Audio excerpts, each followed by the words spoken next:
Welcome to the SAP HANA Academy. My name is Bob, and in this series of videos we'll be looking at SAP S4 HANA. In this video series we'll be looking at how to extend S4 HANA with external data. And in this second video we'll be looking at how to configure the SAP HANA Smart Data Integration data provisioning agent.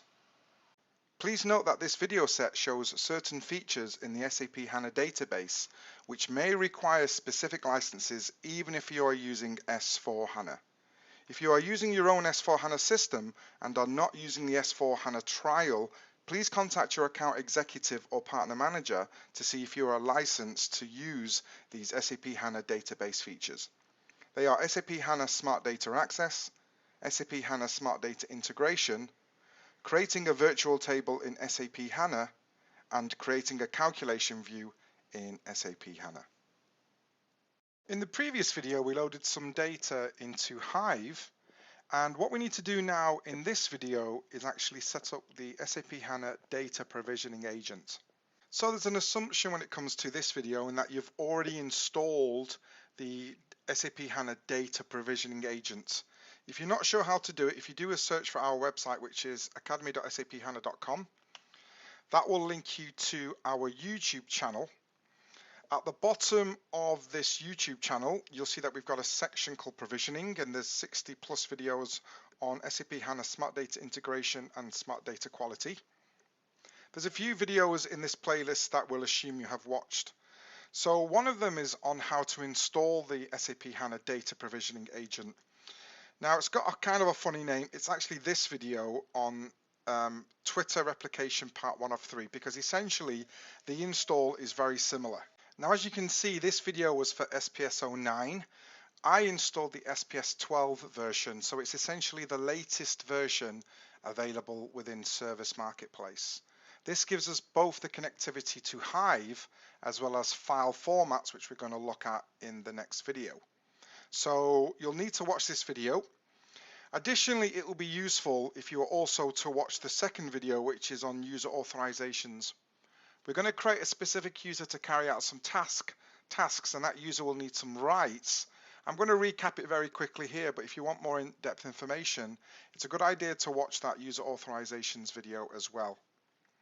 Now, if I go back to the home page, we've also got some other videos that you might find useful. If I go right down to our provisioning folder again, we have 45 videos on SAP HANA Smart Data Access.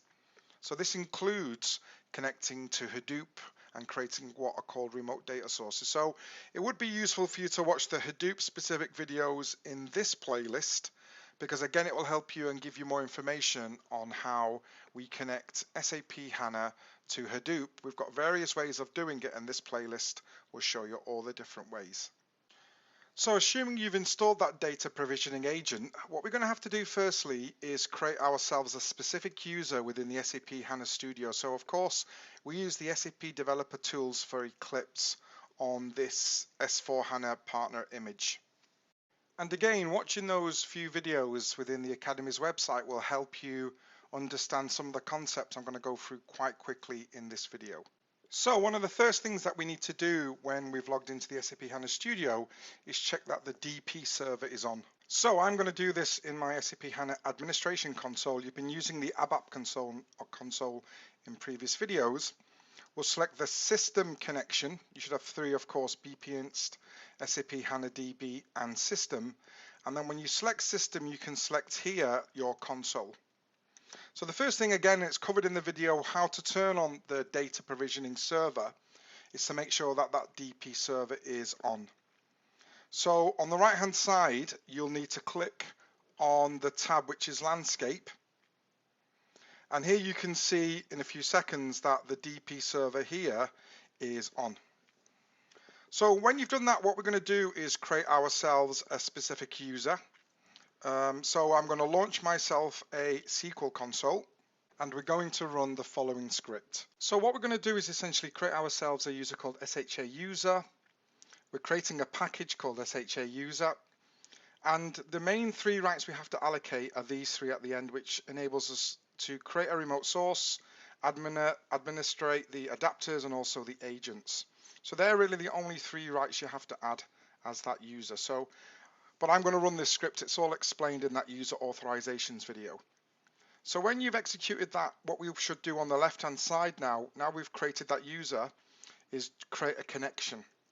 So I'm going to right-click on my system connection, add system with a different user, and what we'll do is we're going to add that SHA user login, and of course password 1 as the password.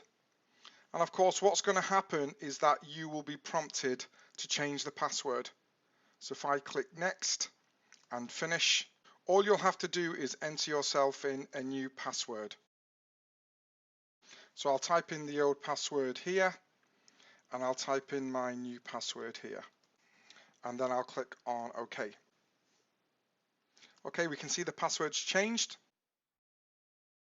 So now that we've created that login, we can close this SQL console window. And what we just need to do is allocate one more right. And we need to execute this as the SHA user. So I'll select the SHA user, and then I'll launch a SQL console from here, and we'll run this script from this window specifically for the SHA user. So this is going to give the sysrepo user access to our schema, and this will help us with modeling later on. So once you've done that, now we've actually finished creating our user, which we're going to use and which will house our Hadoop tables. So the next step is to configure the data provisioning agent. So we can leave the SAP HANA Studio on. Now what I'll do is, I've already installed the DP agent, so I'm going to launch it by going to SAP HANA Data Provisioning Agent Configuration. I'll maximize the window. And what we need to do firstly is connect to our HANA system. So I'm going to click on Connect to HANA here on the left hand side. We'll then put in, of course, the IP address of my HANA server.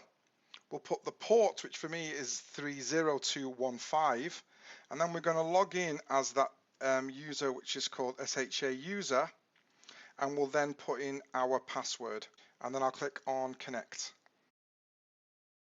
So there's a few tasks that we have to do here. Firstly, we need to register our SAP HANA Data Provisioning Agent by clicking on Register Agent. I'm going to create an agent called STI_agent connecting to my Windows Remote Desktop. So this is the IP address of this machine. Of course, the 37 was the IP address of the HANA box. So then I'll click on Register. We're basically telling HANA where the SAP HANA Data Provisioning Agent is. I'll click on OK. And once you can see that it's registered and we can see that the agent started and we've connected to HANA, this is where we can switch on our adapters. So in this video, we're going to be looking at the Hive adapter. So I'm going to click on Register Adapter. And then we'll click on Yes. And then we'll click on OK. So there's no real configuration to be done here within our data provisioning agent. There's just one more task that needs to be done. So if I go to my Windows Explorer, and we're going to go to my D drive where I've installed that data provisioning agent, which is on USR SAP Data Prov Agent, there's a folder called lib. So essentially we need to place a JDBC file in here which enables us to connect to Hive. So which JDBC file do we use? Well, it all depends on your version of Hive. So the way you can find that out is by going back to your browser, and if you go to your specific version of Ambari, again it depends if you followed my videos or if you're using your own version of Hadoop. But in Ambari, all you need to do is go to Stacks and Versions here on the top right hand side. And then if I scroll down, I can see Hive is actually version 121. So this means I'm going to have to install or put a single file within that lib folder here, which is 121. There are many different versions of Hive depending on which HDP, for example, you've installed. So I'm going to put in again the version 121. So where do we get that from? Well, if I launch a tab, we need to go and get the specific version of JDBC for Hive. So this is where you can get it from. So I'll just paste in the URL here. So it's repo.hortonworks.com/content repositories releases org Apache Hive and then hive-jdbc. So essentially you need to get the version for your system. Now for me, if I go right to the bottom, these are all the different versions of Hive. Ours was 121, so you can actually take any version of this 121. If I go right to the end, I'm actually going to take the latest version, which was released in June, end of June. So all I need to do is go into that folder, and there's a file called standalone.jar. So what I'm going to do is I'm going to download that by selecting it. It's only 18 meg for me. I'm going to keep the file, and if I go to my downloads folder, what I'm going to do is I'm going to copy that file and I'm going to place it into my lib folder. So I'll right click on the file, I'll cut the file, and then again I'll go to D, USR, and then we'll go to SAP Data Prov agent and then the lib folder. So I'll paste the file here in this folder. But what we essentially need to do is give the file a name. So essentially in this version of Hive, which I think was anything above 0.14, you only need to put one of these files, where in previous versions, for example in 0.13 of Hive, you'd need to put 3 or 4. And of course, everything's explained in the videos and on help.sap.com. But essentially what I do is I copy this file, paste it, and I'm going to rename the copy. And I'm just going to give it the name of the extension. So if I rename the file and take away anything after the version that I'm going to call in the remote data source, you'll understand this in the next video. So I'm going to call it essentially hive-jdbc-121.jar. So essentially we've got that file. That's all we need to do. So once you've got this file with this naming format in this folder, we've actually finished the configuration of the SAP HANA data provisioning agent. So again, just to summarize what we've done in this video, we've configured the SAP HANA data provisioning agent, we've switched on the Hive adapter, and we've also created a user within the SAP HANA Studio, which we're going to use, called SHA user. Now what we're going to do in the next video is create the connection to our Hadoop system from the SAP HANA Studio, and then we're going to create a virtual table, which is that Airport Web Services CSV file which resides in Hadoop.